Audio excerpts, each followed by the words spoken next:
Olá, eu espero que você esteja muito bem. Eu quero te convidar a meditar um pouco na palavra de Deus junto comigo hoje. Hoje o nosso tema é exercite a sua paciência fazendo isso. Eu gostaria muito de te dar uma receita prática para isso, porque paciência é uma coisa extremamente escassa nos nossos dias, raro. Queria poder te dizer assim, como ser paciente em 5 passos, mas a verdade é que isso não existe. Eu também tenho problemas com paciência. A maioria das pessoas que eu conheço tem problemas seríssimos. Algumas pessoas, esse problema deixa de ser algo apenas circunstancial e acaba se tornando patologia, algo doentio que depois acaba se tornando crise de ansiedade, síndrome do pânico, estresse, estafa.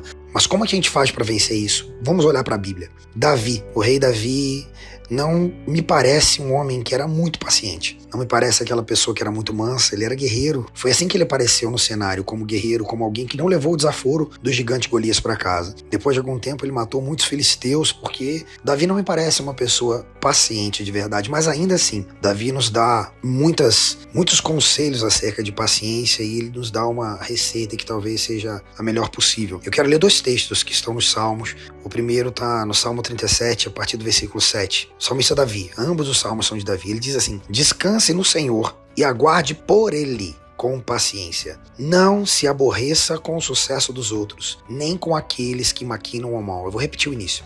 Descanse no Senhor e aguarde por Ele com paciência. Próximo texto.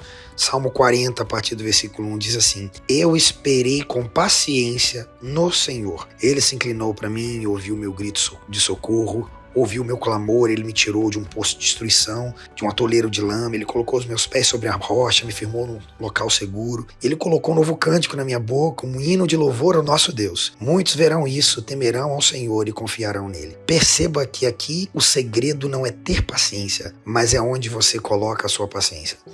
Eu falei que Davi não me parece ser uma pessoa que tinha muita paciência, mas toda a paciência que ele podia ter, ele colocava em Deus. Ele diz primeiro, aguarde por Ele, aguarde pelo Senhor com paciência. No segundo texto ele diz, eu esperei com paciência no Senhor. Então entenda que se a sua paciência estiver em Deus, você tem motivos para ser paciente. As guerras, os problemas, as situações que te fazem se sentir incapaz, porque essas são as que mais tiram a nossa paciência, não vão mais tirar a sua paciência, a sua paz, porque ela não está contigo, ela está em Deus. Entenda que algumas coisas Deus vai te fazer crescer em si mesmo. Algumas coisas você terá força para vencer em si mesmo, mas outras você vai depender exclusivamente dele, totalmente dele.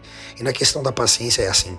Quando você tiver algo que estiver tirando a sua paciência, entregue o pouco de paciência que você tem a Deus, porque é Ele quem te vai dar graças para vencer isso. O que me chama muito a atenção no segundo texto, no Salmo 40, é que Davi fala de uma situação muito difícil. Eu estava num poço de destruição, eu estava num atoleiro de lama, eu estava gritando, clamando por socorro, e Ele colocou os meus pés numa rocha. Ele diz o seguinte, Ele colocou um cântico de louvor nos meus lábios. Perceba que quem está esperando com paciência no Senhor muda até mesmo aquilo que sai dos seus lábios. Davi começa esse salmo falando de um grito de socorro, de um clamor, de desespero. Ele termina falando de um cântico de louvor ao Senhor. Se a tua paciência estiver em Deus, os gritos não vão mais tomar o seu dia a dia, mas os cânticos de louvor, de júbilo, de agradecimento a Deus. Porque quem tem a paciência nele permanece paciente no dia mau. Se essa palavra falou contigo, te abençoou, curta esse vídeo, se inscreva no nosso canal e compartilhe para que mais pessoas se aproximem da palavra de Deus. Que Deus te abençoe.